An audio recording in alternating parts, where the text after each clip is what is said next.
queremos já desejar a todos uma semana muito produtiva, né? Uma semana de vitórias, de crescimento e fortalecimento espiritual. A semana que o nome do Senhor venha a ser glorificado nas nossas vidas. Eu quero fazer a leitura de um texto que está nas Escrituras Sagradas, que vai fazer parte do nosso estudo.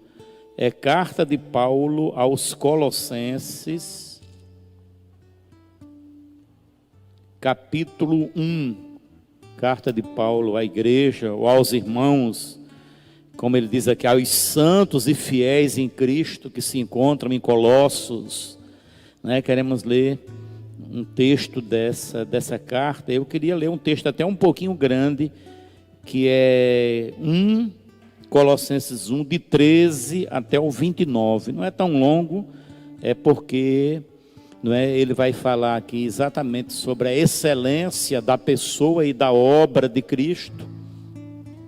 E Paulo vai falar um pouco sobre o mistério do Evangelho, o mistério da glória de Deus, da igreja, né? Então nós vamos ler esse texto, que é um texto belíssimo das Escrituras Sagradas, que nos mostra a excelência da pessoa e da obra gloriosa que o Senhor Jesus realizou quando veio aqui, né? Quando o Verbo se fez carne, como diz João, e habitou entre nós, tabernaculou conosco.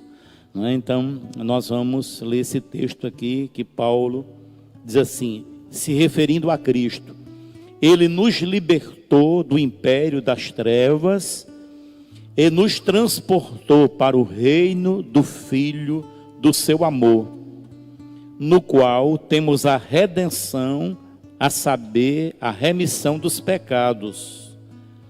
Ele é a imagem do Deus invisível, o primogênito de toda a criação, pois nele foram criadas todas as coisas, nos céus e sobre a terra, as visíveis e as invisíveis, sejam tronos, sejam soberanias, sejam principados, quer potestades, tudo foi criado por meio dele e para ele. Ele é antes de todas as coisas, e nele tudo subsiste. Ele é o cabeça do corpo da igreja.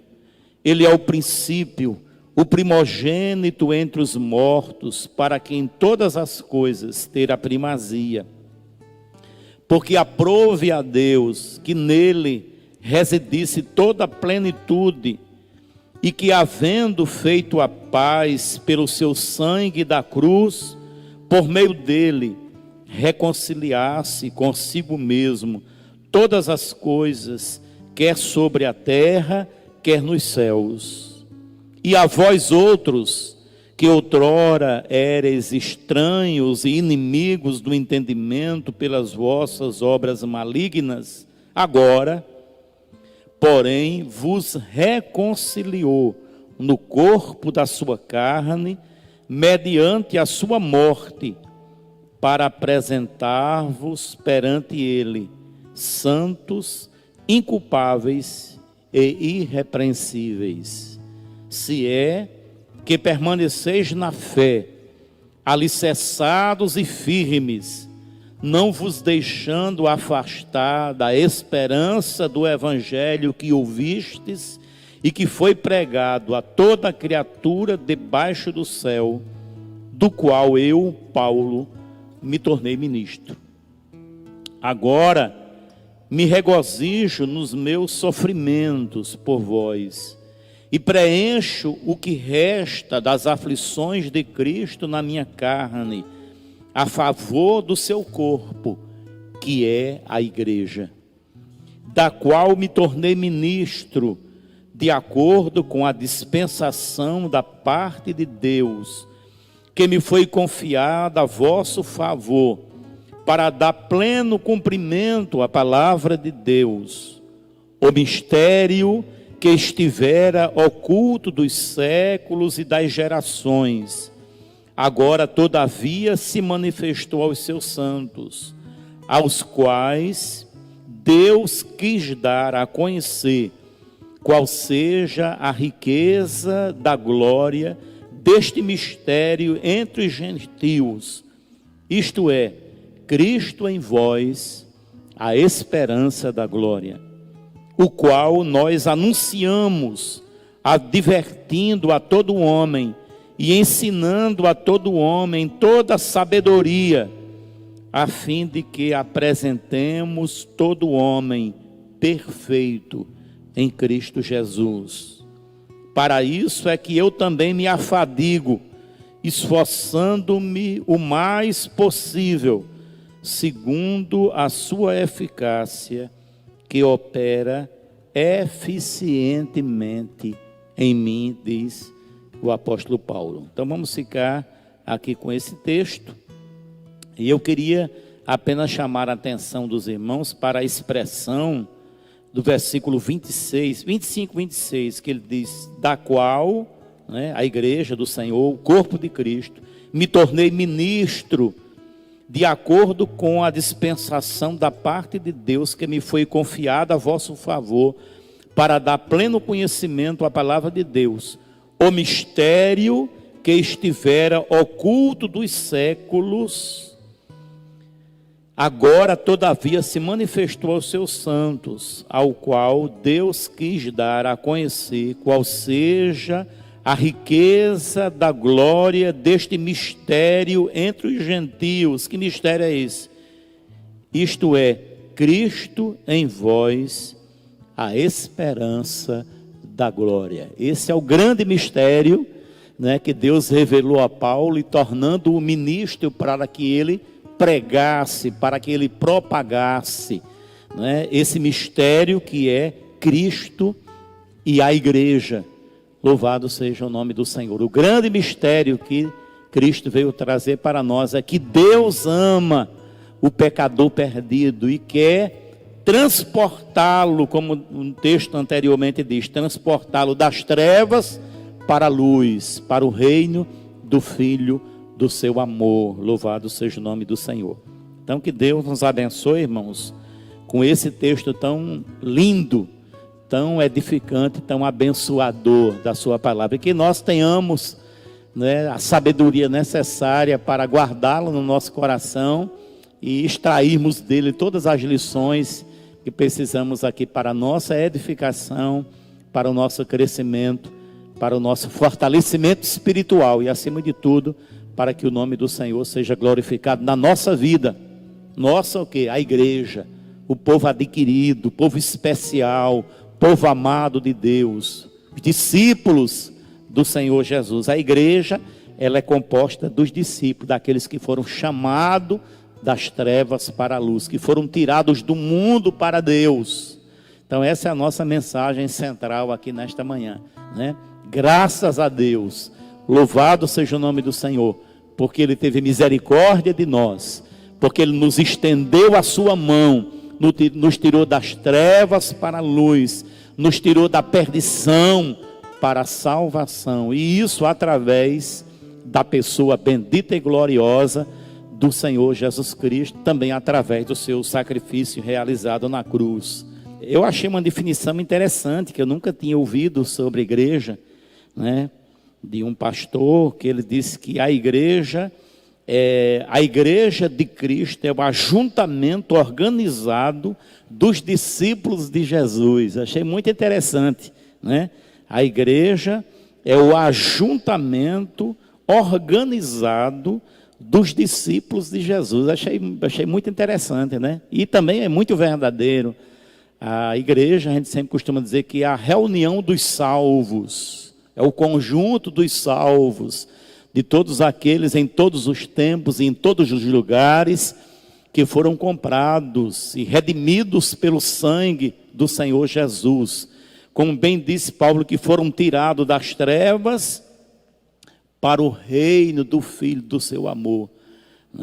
Então a palavra igreja, ela é muito rica no seu conteúdo, muito rico, muito abrangente, e ela é de fato o que esse pastor aqui diz, que ela é o ajuntamento, a reunião, não é? A congregação dos santos, dos salvos, dos redimidos, dos eleitos de Deus. Ela é a igreja, é o corpo de Cristo, o corpo místico do Senhor Jesus. Então essa palavra igreja, ela realmente tem um significado muito abrangente, mas nós queremos nos deter aqui nesta manhã, não é, sobre a igreja, no sentido de que ela é uma instituição divina. Nós não temos nenhuma dúvida disso no coração, que a igreja é de origem celestial, que Deus é o grande arquiteto não somente do universo, né? Mas aí, o Senhor Deus, Ele é o arquiteto também da igreja. A igreja é uma instituição que nasceu no coração de Deus, né? Que é amada por Deus, que é sustentada pela providência divina, e é um altíssimo privilégio fazer parte, ser membro, não é, da igreja do Senhor Jesus, do corpo místico do Senhor Jesus. E quando, irmãos, o próprio Cristo instituiu esta igreja, o próprio Deus instituiu esta igreja, nós encontramos Jesus dizendo na realidade que Ele é o dono da igreja. Lá em Mateus capítulo 16, naquele diálogo com o apóstolo Pedro, ele disse que assim: edificarei a minha igreja e as portas do inferno não prevalecerão contra ela. Então Cristo foi muito objetivo, ele foi até, podemos dizer, cristalino nas suas palavras, quando ele disse a minha igreja. Então a igreja é de propriedade, ela é de origem e de propriedade divina. A minha igreja, disse Jesus. E ele disse assim com muita convicção, né? Edificarei a minha igreja e as portas do inferno não prevalecerão contra ela. Então a igreja, apesar de, além dela ser uma instituição divina, ela é uma organização humana, mas ela pertence a Jesus. Então, como instituição divina, a igreja não pertence a nenhuma organização humana, não pertence a nenhuma denominação, como nós costumamos falar, não pertence a nenhum homem. A igreja é divina, ela pertence a Deus, e ela é de Deus duas vezes, né? Ela é pelo direito de criação, e ela é também por direito de compra, que a palavra nos diz que Deus nos comprou, né, através do sacrifício, pelo altíssimo preço que foi pago ali na cruz do Calvário, pelo nosso Senhor e Salvador Jesus Cristo, né? Então Paulo diz no texto que nós temos lá de Colossenses, né, que Cristo nos trouxe a revelação do mistério que estava oculto desde os tempos eternos. Que mistério é esse? Cristo e a igreja. Então, portanto, a igreja é um projeto eterno de Deus, né? Projeto eterno de Deus. E a gente, quando lê a carta de Paulo aos Efésios, no capítulo 1, nós encontramos ali, não é, a origem da igreja, né? Deus, na eternidade, separou, elegeu e separou para si um povo especial, que Pedro diz, zeloso de boas obras, que é a igreja, que é eu e você. A igreja não é o templo, não é um edifício construído, como diz as Escrituras, por mãos humanas, mas a igreja ela é eterna, não é? Ela é permanente. A igreja, ela não se desestrutura jamais. Ninguém pode desestruturar a igreja, destruir a igreja. A igreja é indestrutível, a igreja é eterna. E a própria palavra diz que os planos de Deus não podem ser frustrados, né? Então a igreja faz parte do plano eterno de Deus, como a gente costuma dizer, da economia divina. Então Deus instituiu a igreja, Deus criou a igreja nasceu no coração de Deus. Então a igreja é de origem divina e a igreja ela é celestial, apesar de estar aqui na terra, né? Ser constituída de homens pecadores, mas a igreja é divina, né? A igreja pertence a Deus, pertence a Cristo, né?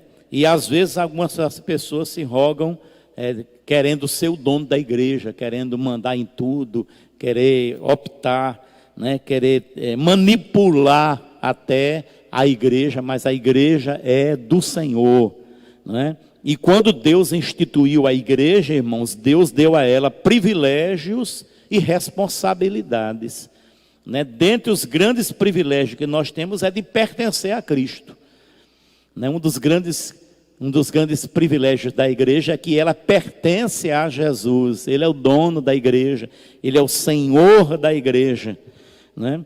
Também Deus nos dá em Cristo um outro grande privilégio, é que a igreja é a agência do reino dos céus aqui na terra, né? É muito importante isso. A igreja é a agência do reino de Deus, ela é a representante, a igreja é a embaixatriz, né, do reino celestial, né? A igreja é a portadora da mensagem divina, da mensagem da salvação, né? Então a salvação está na igreja, ela está em Cristo, mas hoje ela está na igreja. É a igreja que prega, que anuncia, que propaga a mensagem da salvação. Então a mensagem da salvação está na igreja, né? Louvado seja o nome do Senhor. Então, irmãos, é um altíssimo privilégio, como eu disse, fazer parte dessa igreja, ser, né, representante de Deus aqui no reino terrestre, representante do reino celestial, né? Então, os privilégios são altíssimos, né? Além desses, assim, de maneira geral, né, os privilégios que Deus nos deu em Cristo, na igreja, é, primeiramente, a fé pela salvação, a salvação pela fé, né? A salvação pela fé. Então, em Cristo, nós temos o grande privilégio de podermos afirmar com toda a convicção do nosso coração de que em Cristo nós estamos salvos. Então, a igreja, ela tem a salvação de Cristo. Eu e você temos esta certeza, né? E através dessa certeza nós somos o quê? Nós somos redimidos em Cristo, né? Fomos redimidos em Cristo, fomos regenerados pelo Espírito Santo, essa doutrina maravilhosa da regeneração, né? Cristo nos dá agora, além de uma nova identidade, uma nova natureza, uma natureza divina, né? Só o cristão tem duas naturezas, né? A natureza humana, mas agora nós temos uma nova natureza, a natureza divina. Fomos regenerados, e a Bíblia diz que o Espírito veio habitar em nós. Então nós temos agora uma natureza divina, né? Em Cristo também temos o privilégio da justificação, além da remissão, da regeneração, né? A palavra nos diz que em Cristo nós somos o quê? Nós somos justificados através do sangue vertido ali na cruz do Calvário. Nós estamos numa condição diante de Deus como se nunca tivéssemos pecado. Fomos justificados pela a sua morte e ressurreição. Paulo diz que Cristo morreu pelos nossos pecados e ressuscitou para a nossa justificação. Então a igreja também é a reunião daqueles que são redimidos, que são regenerados, que são justificados, não é, em Cristo Jesus. Além disso, irmãos, nós tivemos o grande privilégio de sermos agora feitos filhos de Deus, né? E isso é também outro altíssimo privilégio que nós recebemos de Cristo, da fé em Cristo, da salvação em Cristo, da bênção de fazermos parte da igreja. A igreja é composta daqueles que são redimidos e daqueles que foram tornados nele, em Cristo Jesus, Filho de Deus. É isso que João diz escrevendo no seu evangelho, no capítulo 1, que Jesus veio para os que eram seus, referindo-se à nação judaica, ao povo eleito em Abraão. Aí ele diz, mas os seus não o receberam, mas todos quantos o receberam, deu-lhes o poder de serem feitos, ou de se tornarem filhos de Deus, a saber, os que creem no seu nome. Louvado seja o nome bendito do Senhor Jesus. Então, um outro altíssimo privilégio advindo da morte e da ressurreição de Cristo é que agora nós somos filhos de Deus. E a filiação é um privilégio altíssimo porque é uma ação permanente, né? Agora somos filhos e quem é filho não deixa mais de ser filho, né? Então é uma relação permanente, né? Além disso, irmãos, outro privilégio que Deus nos dá em Cristo é que nós estamos num processo, né, glorioso de santificação. Isto é, então nós somos salvos em Cristo, e a salvação quer dizer o quê? Que nós somos redimidos, regenerados, justificados, reconciliados, nos tornamos em Cristo filho de Deus, nele somos santos, né, posicionalmente falando. Paulo escreve na sua carta aos Colossenses, aos santos que estão na cidade de Colossos, aos santos que estão na cidade de Éfeso, aos santos que estão na cidade de Filipos. Por quê? Porque essa é a nossa nova posição em Cristo. Antes nós éramos pecadores perdidos, agora fomos redimidos, fomos regenerados, reconciliados, justificados, somos santos posicionalmente falando em Cristo, e agora estamos num processo, né, permanente de santificação, né, e no futuro bem próximo, na volta gloriosa do Senhor Jesus, nós seremos também glorificados, como o próprio Cristo foi glorificado. Paulo disse que num abrir e fechar de olhos o Senhor virá, né? Nós, os que estivermos vivos, de maneira nenhuma precederemos os que dormem, os nossos corpos serão transformados, isto é, este nosso corpo mortal, sujeito a enfermidades, a problemas, à morte, ele será aperfeiçoado, né? Ele se tornará imortal. Paulo, usando uma outra linguagem, ele diz: aquilo que é corruptível se revestirá da incorruptibilidade, e assim estaremos para sempre com o Senhor. Então esse é o último privilégio, a última bênção, que muito breve mesmo receberemos, que é a glorificação. Então foram muitos, irmãos, os privilégios, né?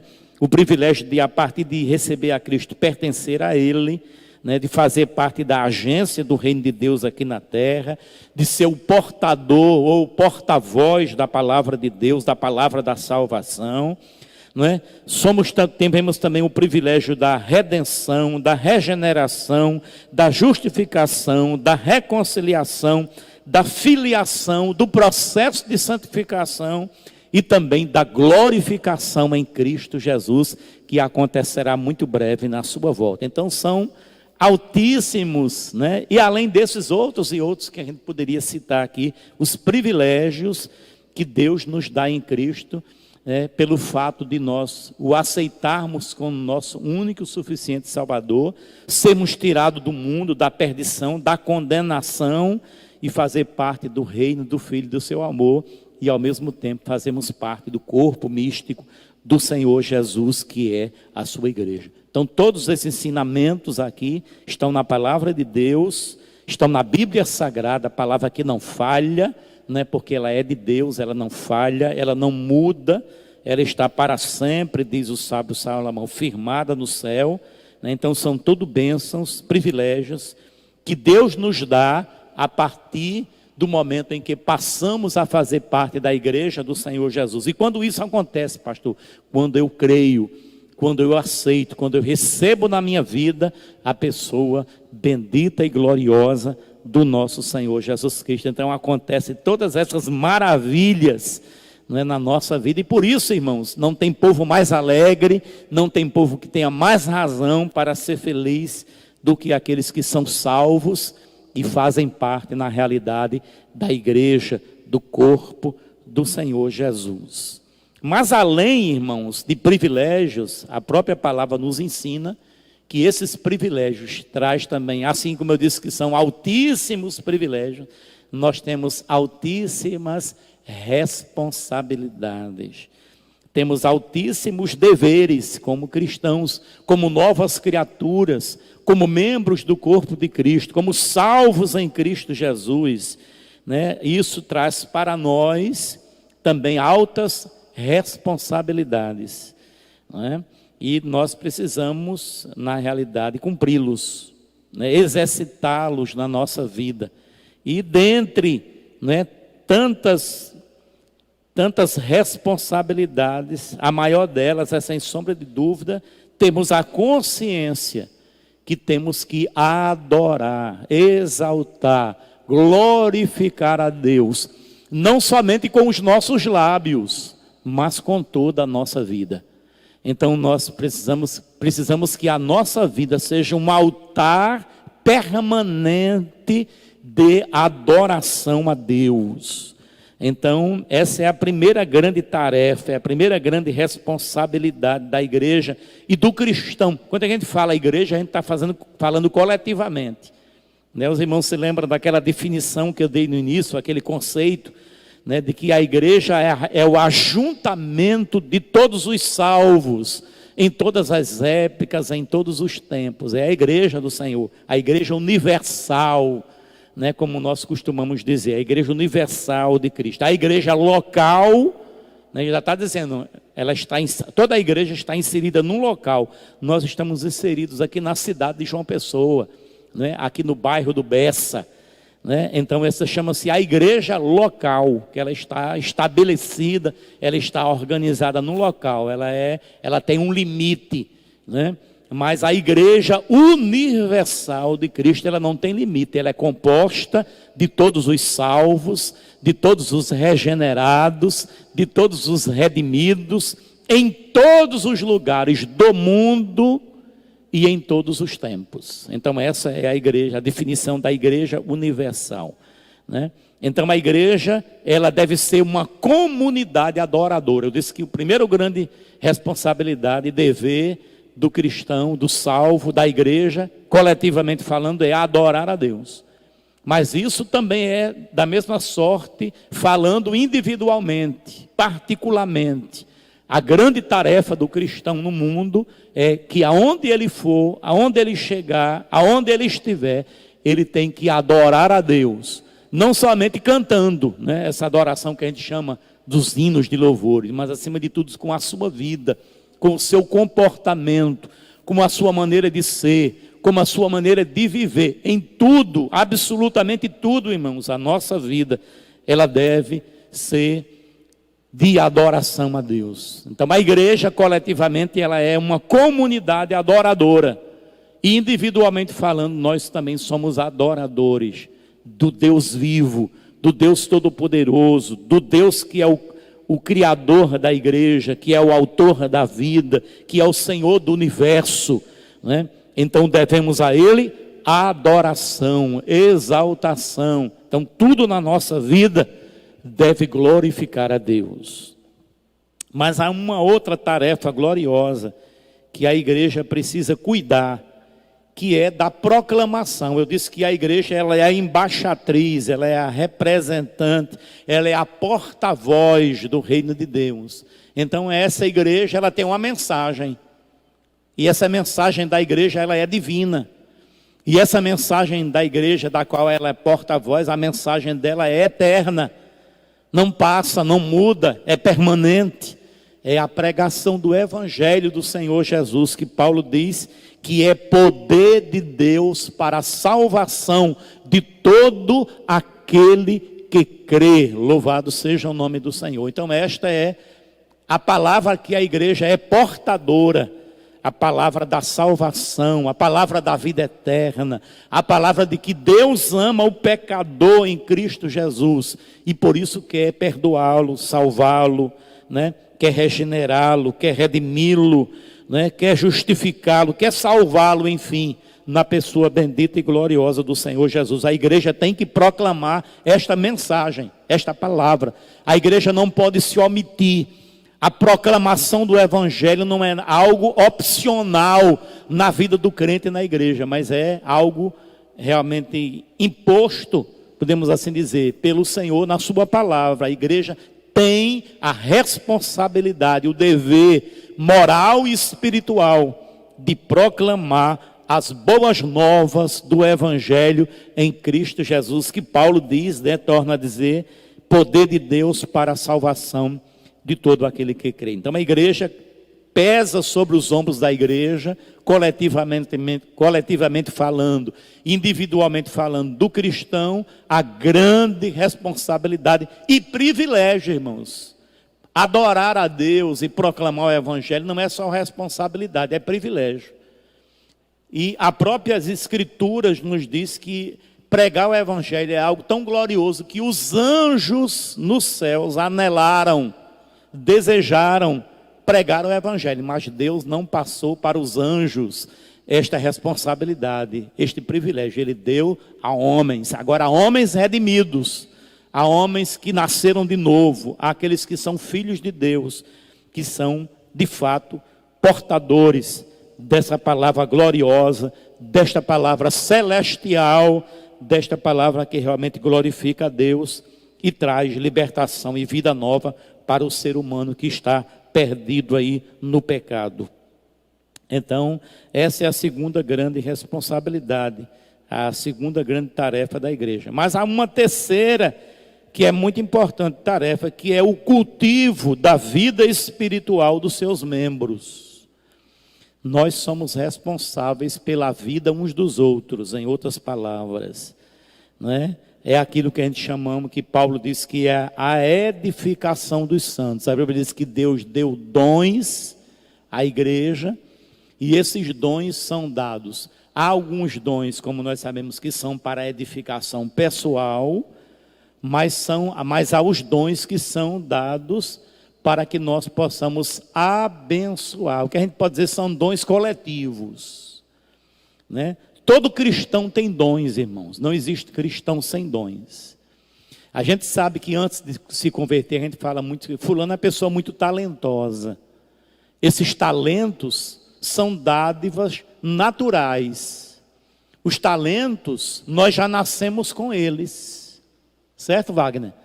Os talentos nós nascemos com ele. Agora, os dons são dados por Deus. Isso é posterior. A Bíblia chama de são dons espirituais. A Bíblia dá o título de dons espirituais. E dá também uns dons que ele dá o título também de dons de serviço. Então, esses dons para o serviço são dons dados por Deus. Da mesma forma, dos dons espirituais, eles são dados para que nós os usemos entre nós, na igreja, para abençoar os irmãos, ajudar no cultivo, no crescimento, no fortalecimento, no amadurecimento que os cristãos precisam amadurecer, crescer espiritualmente. E isso cabe a cada um de nós ajudar uns aos outros. Paulo diz: aqueles que são mais fortes devem ter a sabedoria de suportar aqueles que são mais fracos, né? Então os mais fortes ajudam os mais fracos, né? A se levantarem, a se fortalecerem. Então os dons são dados por Deus à igreja, aos cristãos, para o cultivo e o fortalecimento espiritual dos seus membros. Então nós temos a responsabilidade, irmãos, né, também de exercermos esses dons que são dados por Deus, não para nós próprios, não para o nosso próprio desfrute. Alguns são na realidade, mas a grande maioria dos dons são dados por Deus à igreja, aos cristãos, né? O que pode dizer, são ferramentas. Os dons, podemos dizer que são ferramentas que Deus coloca nas nossas mãos para nós abençoarmos os nossos irmãos e ajudá-los a se fortalecerem e crescerem e amadurecerem espiritualmente para a glória de Deus, porque tudo é para a glória de Deus. Então Deus dá dons à igreja para que nós executemos esta tarefa gloriosa, né, de cuidar uns dos outros, né, de estar juntos dos outros, de não estar só olhando para cima, que Paulo diz que nós devemos olhar para Jesus, o autor e consumador da nossa fé. A verdade é que nós não podemos tirar o foco de Jesus, mas precisamos também olhar para os lados, né, os necessitados, os carentes, né? E muitas vezes esses carentes, eles não estão somente lá fora da igreja, lá no mundo. Há dentro da igreja irmãos nossos que carecem de uma palavra de amor, carecem de uma palavra de consolo, carecem de uma palavra de paz, carecem de uma palavra de fé, carecem de uma palavra de exortação, carecem de uma palavra de consolo, de fortalecimento, de ânimo, de esperança, de vida. Então, nós precisamos cuidar uns dos outros. É outra tarefa gloriosa da igreja, do cristão, cuidar uns dos outros. Isso fala do cultivo espiritual, né? Cada um precisamos nos preocupar com o bem-estar, não somente o bem-estar espiritual, mas aliado ao bem-estar espiritual, precisamos cuidar também do lado social, da igreja e também daqueles que estão lá fora. O da igreja primeiro, não é uma questão de privilégio, nem de egoísmo, né? Mas a Bíblia diz que nós devemos cuidar primeiro dos domésticos da fé, né? A palavra de Paulo é essa. Devemos cuidar primeiro dos domésticos da fé. Primeiro, isso quer dizer o quê? Que não podemos nos omitir do cuidado segundo, ou do terceiro. Isso fala de quê? Daqueles que estão fora da igreja. Então a gente precisa cultivar uma vida espiritual saudável, precisamos cultivar uma vida social saudável na igreja, fazer como nossos irmãos faziam nos primeiros dias lá em Jerusalém, né, que diz a Bíblia que o amor fraternal entre eles era tão profundo que não havia entre eles necessitados, porque aqueles que tinham bens, né, tinham propriedades, vendiam e repartiam para aqueles que tinham pouco ou para aqueles que não tinham nada. A verdade é que não havia entre eles necessitados. Era a igreja de Jerusalém, né, a igreja do Senhor Jesus nos seus primeiros dias aqui na terra, era uma igreja de mãos estendidas, não para pedir, né, não era uma igreja egoísta, era uma igreja que fazia, era uma igreja que dava, era uma igreja que socorria, era uma igreja realmente de mãos estendidas, né? Então, irmãos, nós somos responsáveis como igreja do Senhor Jesus, como cristãos, somos responsáveis pelo cultivo espiritual dos nossos irmãos, mas somos também responsáveis pelo cultivo do bem-estar social dos nossos irmãos e também daqueles que estão lá fora da igreja, que precisam serem socorridos, que precisam serem ajudados, que precisam de uma mão estendida. E quando nós fazemos isso, irmãos, nós não o fazemos no sentido de sermos recompensados, pelo menos não deve ser essa a intenção. Em fazer alguma coisa, fazer com segundas intenções, fazer de maneira despojada. O que a gente fizer, irmãos, para Deus, a gente tem que fazer com amor. Tanto para os que são da família da fé, como diz Paulo, com os domésticos da fé, como também aqueles que estão lá fora. O que a gente fizer no reino, a gente tem que fazer com amor. E fazer com amor é fazer como? É fazer despojadamente, é fazer desinteressadamente. Porque nós sabemos que há pessoas que só fazem alguma coisa com segundas intenções, no sentido de serem beneficiadas, né? E essa não deve ser a postura do cristão, né, em fazer a ação social, em fazer a beneficência. O que nós precisamos fazer, devemos fazer com amor, com graça, com liberalidade, com espírito voluntário, fazer realmente voluntariamente, para que o nome do Senhor seja glorificado. Por quê, irmãos? Porque a Bíblia nos diz que o que a gente fizer, não precisa ter segunda intenção, o que a gente fizer, né, até dar um copo com água a alguém, a Bíblia diz que Deus nos recompensará. Então não precisa de maneira alguma, não é, realmente pensar em fazer alguma coisa, fazer a questão da obra social de maneira interessada. Temos que fazer desinteressadamente, fazer por amor. Então esse é também, não é, uma grande tarefa, uma grande responsabilidade do reino de Deus, né? E, acima de tudo, irmãos, porque o que nós fazemos serve de testemunho de que na realidade nós conhecemos a Deus, de que na realidade nós amamos a Deus, de que na realidade nós andamos com Deus e que tudo que nós fazemos, fazemos para Deus. Então é importante a caridade, como alguém chama, né? A obra social ou as boas obras, só são uma questão de nomenclatura. Então alguém até faz isso, né? Algumas religiões que pensam, né, de maneira errada, né, que fazer boas obras, de que estender a mão ao necessitado vai servir para a salvação. Isso jamais, em lugar nenhum na Escritura nos fala sobre isto, né? As obras devem ser um resultado da nossa vida com Deus, do nosso amor a Deus, do nosso amor ao próximo. É dever de toda pessoa, de todo ser humano, independente até mesmo que ela seja cristã ou não, socorrer os necessitados, levar pão ao faminto, visitar o órfão, a viúva, o presidiário, né? Fazer boas obras, mas não para ser salvo. As boas obras nem salvam, nem ajudam na salvação. As boas obras devem ser feitas com amor. Para rimar, as boas obras devem ser feitas com o coração, né? A boa ação tem que ser com o coração. Se a boa ação não for com o coração, não é boa ação, né?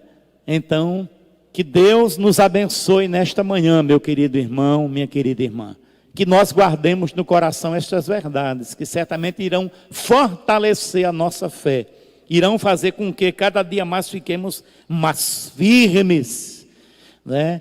Como membros da igreja, desta instituição divina, desta instituição que nasceu no coração de Deus e consequentemente é do céu e não da terra. A igreja está na terra, mas ela não é da terra. Quando Jesus fez aquela sua belíssima oração, conhecida como a oração sacerdotal, que está no capítulo 17 do Evangelho de João, né? Essa oração de Jesus é lindíssima, é conhecida como a oração sacerdotal de Jesus, não é? Jesus diz assim, irmãos, olha, diz assim: Jesus disse que glorificou ao Pai aqui na terra, consumando a obra que Deus havia lhe confiado, né? Então ele fala que manifestou o nome do Pai entre os homens no mundo, né? E ele diz assim, eu lhes tenho, versículo 8, João 17, eu lhes tenho transmitido as palavras que me deste, e eles as receberam, e verdadeiramente conheceram que saí de ti, creram que tu me enviaste. Por eles que eu rogo, é por eles que eu rogo. Não rogo pelo mundo, mas por aqueles que me deste, porque são teus. Quem são esses, irmãos? A igreja, o povo especial, o povo eleito, o povo comprado em Jesus. Ora, todas as minhas coisas são tuas, diz Jesus na sua oração, e todas as tuas coisas são minhas, e neles eu sou glorificado. Eu já não estou no mundo, mas eles continuam no mundo, ao passo que eu vou para junto de ti, Pai Santo. Por isso peço, guarda-os em teu nome, os que me destes, para que eles sejam um, assim como nós.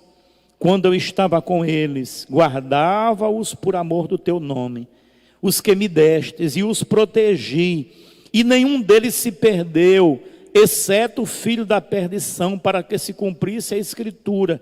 Aí ele ora, mas agora vou para junto de ti. E isso falo no mundo, Jesus ainda estava aqui, para que eles tenham a minha alegria, e a minha alegria seja completa em si mesmo. Eu lhes tenho dado a tua palavra, e o mundo os odiou, porque eles não são do mundo, como também eu não sou. Não peço que os tire do mundo, e sim que os guarde do mal. Santifica-os na verdade. A tua palavra é a verdade. Então, irmãos, a igreja, o cristão ainda está no mundo, mas nós não somos deste mundo, nós somos agora do mundo espiritual. Nós temos em nós agora a eternidade em Cristo Jesus. Então nós estamos aqui como peregrinos e passageiros. O nosso lar permanente não é aqui. É por isso que o cristão, irmãos, ele não pode pôr a sua mente, os seus olhos e o seu coração nas coisas deste mundo, porque aqui tudo é passageiro, aqui tudo é efêmero. Nada vai ficar aqui. Nós iremos ser transformados, né? Iremos adentrar os páramos celestiais e vamos viver para sempre com o Senhor. Foi isso que Jesus Cristo disse aqui na sua oração: não peço que eu os tire do mundo, mas que os guarde do mal, porque eles não são do mundo, como do mundo, disse Jesus, eu não sou. Então a igreja não é deste mundo, a igreja é peregrina. A igreja está aqui de passagem. O nosso lar é no céu com o nosso Deus. A nossa casa, a nossa morada é celestial. Cristo disse, né? Não se turbe o vosso coração, crede em Deus, crede também em mim. Na casa de meu Pai há muitas moradas. Se assim não fora, eu vos teria dito, vou preparar-vos lugar, e quando eu for, virei outra vez, e vos levarei comigo, para onde quer que eu esteja, estejais vós também. Então nós não somos do mundo, irmãos, somos novas criaturas em Cristo Jesus, somos agora filhos de Deus, e a nossa morada, ela é celestial. Por quê? Porque a igreja nasceu no céu.